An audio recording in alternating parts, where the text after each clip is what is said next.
In one of the largest coordinated drone attacks of the war, approximately 115 Ukrainian unmanned aerial vehicles reportedly struck targets deep inside Russian territory overnight, targeting critical infrastructure tied to Russia's drone and electronics industries.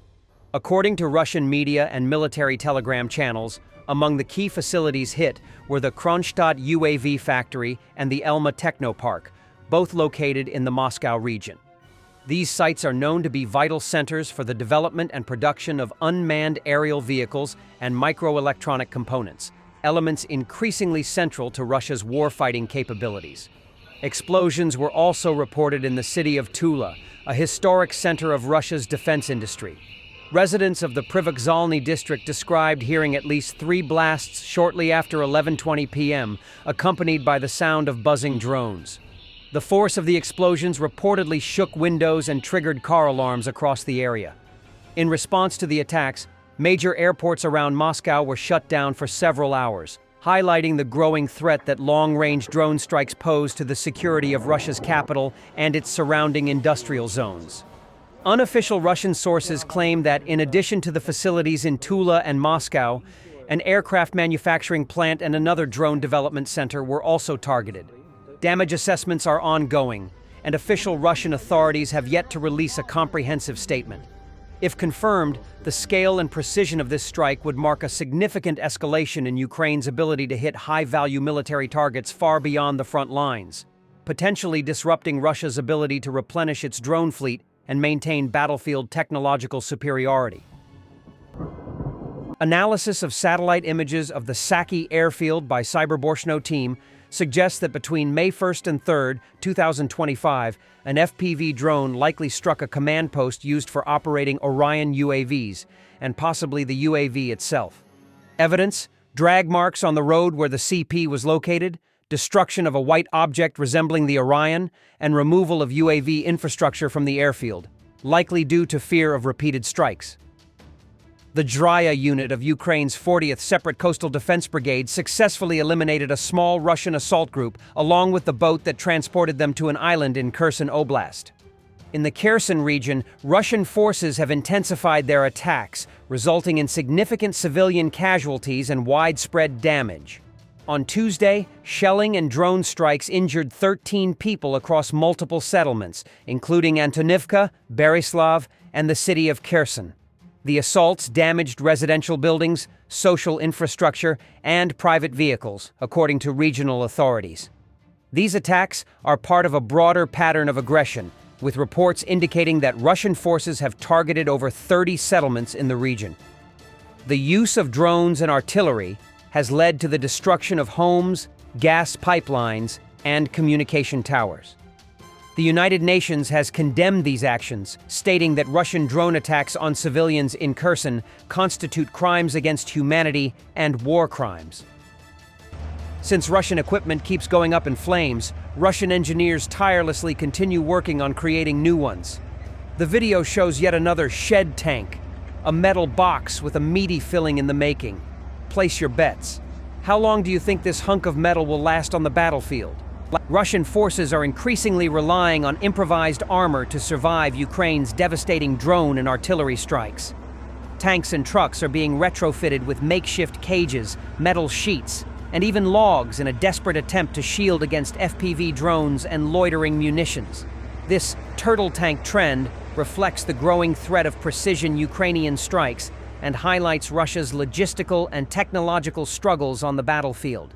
While offering some protection, these crude defenses often fail against modern Western-supplied weapons and evolving Ukrainian tactics.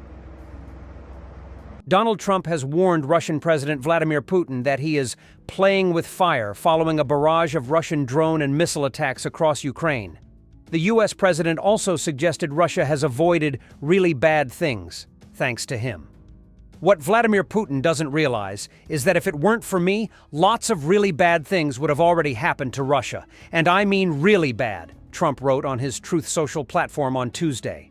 He's playing with fire. During his campaign, Trump promised to end the war within 24 hours after his return to the White House and repeatedly claimed that Russia's invasion never would have happened had he been in office at the time. But more than 3 months after his inauguration, with no ceasefire yet in sight, Trump is increasingly critical of his Russian counterpart and has threatened to impose severe sanctions after a relentless string of attacks.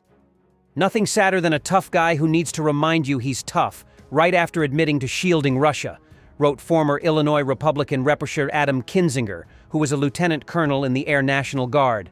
Trump is publicly admitting to acting exactly as an agent of influence of Russia would be expected to act, said Phillips O'Brien, a professor of strategic studies at the University of St. Andrews in Scotland. The president is also feeling pressure to be harder on Russia, which he really doesn't want to do, he wrote. When will those really bad things finally start happening to Russia?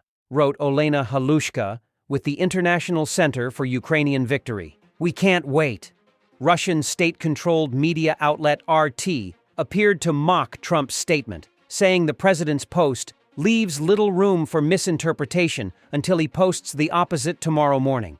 The president's latest comments follow recent criticism against his Russian counterpart after 3 massive drone and missile attacks against civilian targets across Ukraine, including what Ukraine has called the largest attack yet since the start of Russia's assault more than 3 years ago. I wouldn't call it frustration, State Department spokesperson Tammy Bruce said of Trump's latest remarks on Tuesday. It was the statement of a man who has led the effort for peace in so many regions, making it clear and being completely transparent about what has transpired, she told reporters. Trump has many tools to end the carnage, and Russia should take Trump's comments seriously, said Bruce. After spending a bulk of his second administration thus far falsely blaming Ukrainian President Volodymyr Zelensky for the war, Trump's recent rhetoric has gestured towards threats and outright condemnation of Putin. Just last week, the president praised a call with Putin as excellent in tone and spirit.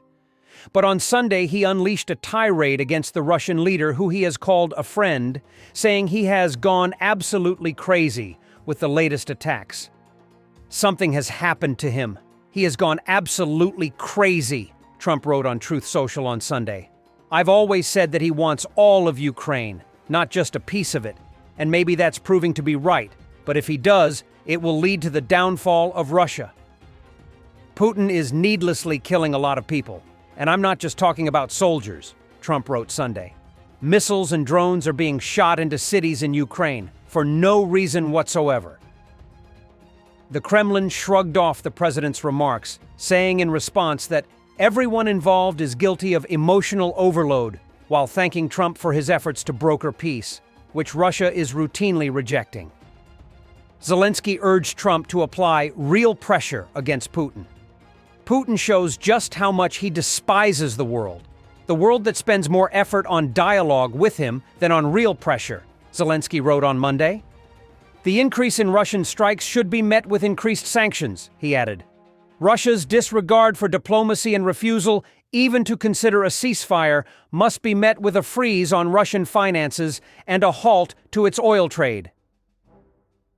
Latvia is calling on EU countries to suspend the issuance of visas to Russian citizens, citing security concerns. Latvian Foreign Minister Baiba Braže. She noted that the number of Schengen visas issued to Russians last year increased by 25% compared to 2023. Currently, Latvia is among the EU countries that have completely halted the issuance of tourist Schengen visas to Russians. This list also includes Poland, Estonia, Lithuania, and the Czech Republic. However, Russians still have access to visa options through other Schengen zone countries. So despite the restrictions, demand among Russians for EU visas continues to grow. In particular, in the first quarter of 2025, the number of Schengen visa applications increased by 20% compared to the same period last year. German Chancellor Friedrich Merz. A memorandum of understanding will be signed between Germany and Ukraine on the procurement of long-range weapon systems manufactured in Ukraine, known as Long Range. There will be no restrictions on their range.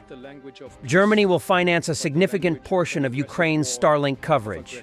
Russian strikes are a slap in the face for all those who are fighting for a ceasefire, not only in Ukraine itself, but also in Europe and the US. The position paper for negotiations that President Putin promised over a week ago is still awaited today. And the massive airstrikes, especially on the city of Kiev over the weekend, speak not the language of peace, but the language of an aggressive war of aggression. This is a slap in the face to all those who are striving for a ceasefire in Ukraine itself, but also in Europe and the United States. We will continue our military support and we will expand it so that Ukraine can continue to defend itself against this Russian aggression now and in the future. And I want to highlight something new in this context. We are financing a substantial part of the Starlink coverage of the country, and our defense ministers will sign a declaration of intent today concerning the procurement of long-range weapon systems from Ukrainian production, so-called long-range fires. There will be range limitations. Ukraine can thus fully defend itself even against military targets outside its own territory. This is the beginning of a new form of military-industrial cooperation between our countries, which has great potential.